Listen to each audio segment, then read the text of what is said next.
Andam ba kita sa paghimo og mga sakripisyo? Are we ready to face challenges? Ang pagkadisipulo baya ni Kristo, mga igsoon, dili kini yano nga buluhaton. Nakinahanglan kini sa atong kinatibuk-an nga dedikasyon o total commitment sa tibok tang kasing-kasing o kinabuhi.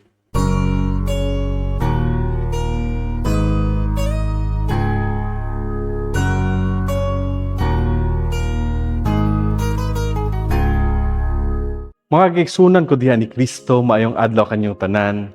Ugan niya usab kita karon sa atong inadlaw nga pagpamalandong sa pulong sa Dios. Mao ang palandong. Ako si Regent Rex Herman, usa sa mga pre-deacons sa Archdiocese of Cebu. Ang atong ebanghelyo karong adlaw ikuha kini gikan sa sulat ni San Lucas, chapter 14 verses 24 to 33. Diin atong masinati ang bugat nga mensahe ni Jesus may tungod o kabahin sa discipleship ug ang mga posible nga may tabo kung musunod kita kaniya. Sa atong ebanghelyo karon, si Jesus misugilon at tubangan sa dakong panon sa katawhan. He proclaims a message that cuts to the core of our understanding of commitment and sacrifice.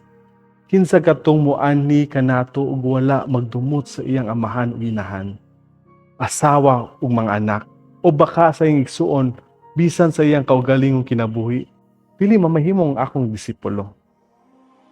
Tuod kining mga pulong ni Jesus makakugang gayod. How could Jesus, who teaches us to love, use the word hate o pagdumot?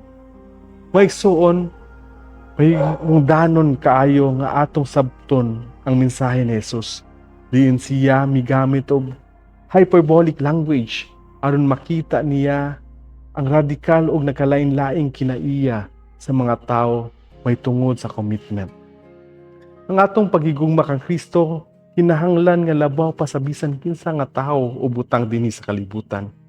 Wala kini nagpasabot nga biyaan nato ang atong pamilya o mahal sa kinabuhi. Apan nagpasabot kini sa paghatag og prioridad sa atong relasyon ngadto kang Kristo. Si Jesus migamit sa og duha ka illustrations. Ang una mao kining builder o magtutukod. Ug ang ikaduha mao kining king o hari. He asks us to consider the cost of discipleship in practical terms. Sama sa usa ka magtutukod na kinahanglan magkwenta sa mga magastos sa dili pa siya motukod sa iyang buot nga tukuron. Diin na kinahanglan kini nga kita maghunahuna una sa mga kinahanglan aron kita makatukod og nindot nga resulta.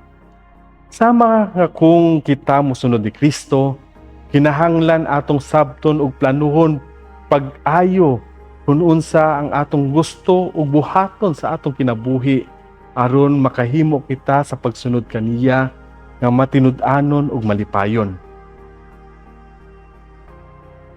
Mga igsuon, tuguti ako sa pagpangutana kaninyo. Andam ba kita sa paghimo og mga sakripisyo? Are we ready to face challenges? Ang pagkadisipulo baya ni Kristo, mga igsuon, dili kini yano nga buluhaton.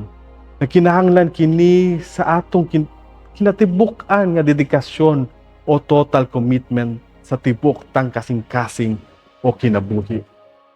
Sa atong panahon karon, nagpuyo kita kundiin daghan kaayog distractions o demands nga makapaluya kanato. Diin kini mamahimong babag sa atong pagsunod diha ni Kristo. Adunay nagkalain-laing tingog nga makapasamo kanato. Magdani kanato to prioritize success, comfort, and personal gain. Apan si Jesus nag-awhag kanato sa pagtan-aw kung unsa gayud ang mas importante alang sa atong kinabuhi nga makapakaluwas kanato. Are we willing to invest in our spiritual lives? To spend time sa pag-ampo sa atong isigkataw diha sa komunidad o sa pagserbisyo? Andam ba kita nga mubarog sa atong pagtuo bisan pa man sa kalisdanan o paglutos? Mga igsuon, the cost of discipleship involves a willingness to let go of our attachments, aron makasanong kita sa tawag sa Ginoo. It might mean sacrificing our comfort zones aron pag-alagad sa mga nanginahanglan o baka choosing integrity over convenience. Matag usa ka nato naglakaw sa nagkalain-laing panaw, yet the essence remains the same. Kinahanglan nga kaibaw kita sa atong priorities aron mauna nato si Kristo. We need to be willing to put Christ first above all else. Hinauton ta nga ato kining pamalandungan sa atong tagsa-tagsa kag kinabuhi. Sa atong pagpadayon niining atong panaw, musanong unta kita sa tawag sa pagkadisipulo. Musalig unta kita sa giya ug grasya sa Dios. Ug magmatinud-anon unta kita sa kanunay sa atong commitment sa pagsunod ni Kristo. Knowing that the cause is not only worthwhile, but leads us to fullness of life that He promised. Amen.